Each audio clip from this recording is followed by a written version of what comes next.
Hello everyone, welcome back. So in the previous video, we discussed about the architecture of the overall system that we are trying to build, which is connecting with the API with Google Sheet or Google Spreadsheet. Now, in this video, what we'll be doing, we'll be going more of a technical setup, which is very crucial for the overall series that we are doing. Now, what that means is we will create a configuration sheet in the sheet or Google Spreadsheet. Then we will deploy the Google script as a web app in the Zerodha API, or let's say the Zerodha interface, which is again needed or it's mandatory. Then we will request or let's say capture access token. Then we will request the access token after the login. Then we will generate the access token like I mentioned. And then last but not the least, we will test the connection. The Google Sheet is able to connect with Zerodha API. Now, once all these done, I think most of the major thing is done, or let's say it will be much easier for us to do rest of the the overall plan that we have for this project.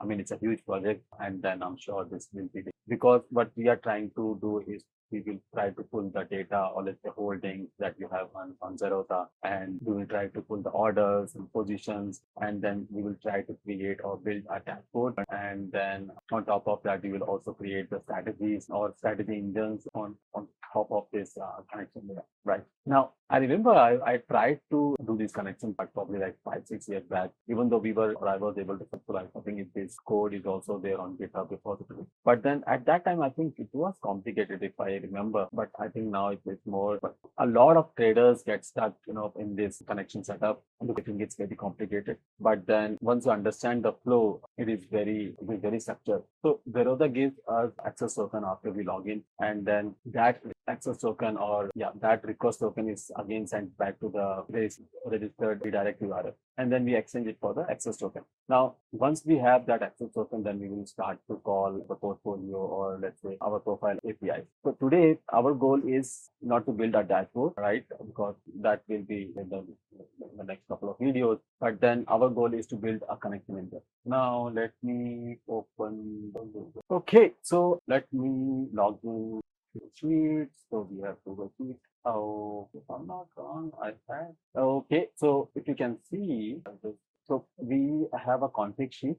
So we will be creating two sheets. One is the config sheet, and then we create blog sheet, right? The config sheet, we will create the API key. Yeah. So in the config sheet, we will create the API key or save the API key as value, redirect URL, request token, access token, last order, and then the setup. Then we have one more thing is very important. We have a tab over here. So there is a code behind it. So what it does basically is to create a menu right over here. And then how do we go that? We will go to the extensions app, right? So here we have a small code. So this just to create, a tab, which was this one. And then once we click on, let's say, if I click on Aladdin, it will, let's say, initialize the base tab. So, but before doing that, the Google will ask you for the authentication. So you click on OK, and then it's okay. I mean, you don't need to worry. Okay, code one, right? And then OK, right? So once you click this, so a couple of tabs were already there, but then it will create rest of the tabs. So we have,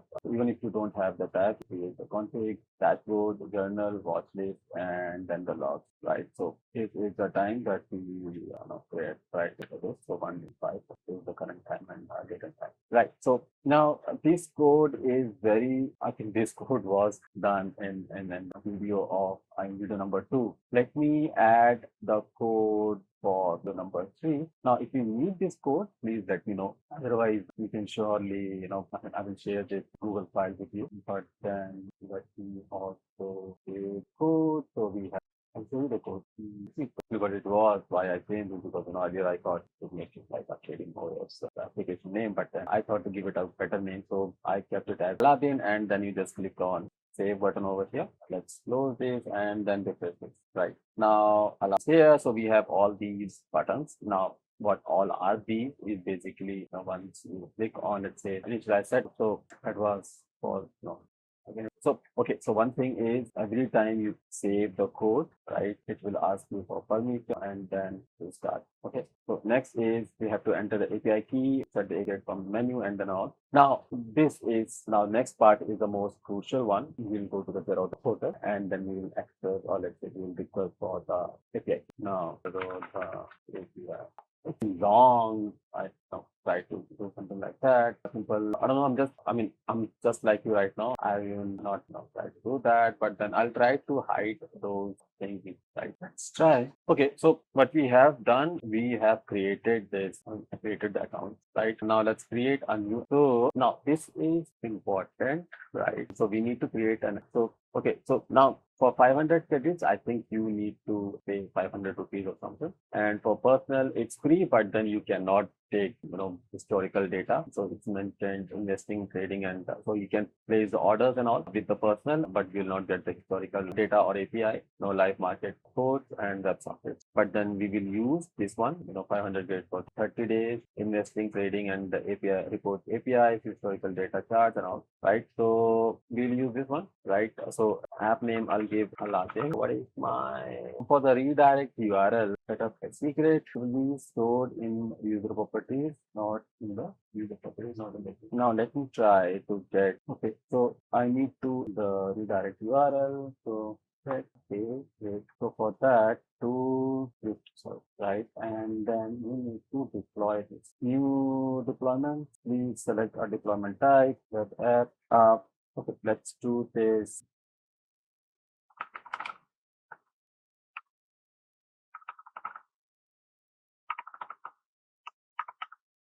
Okay, so let's deploy this one now, web app.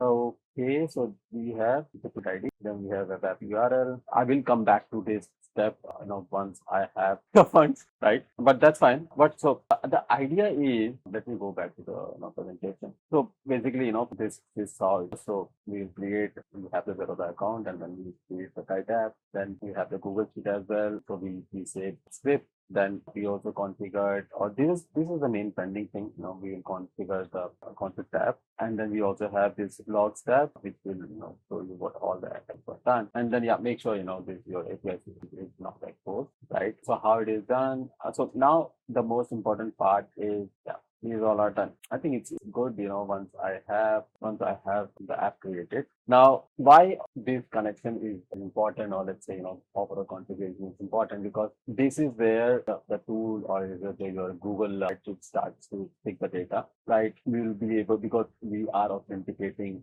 right? After this, what we will be doing, like I mentioned, we will be able to pick the data for the holdings, the positions that we have, the orders that we have, the P&L dashboard that we will be creating.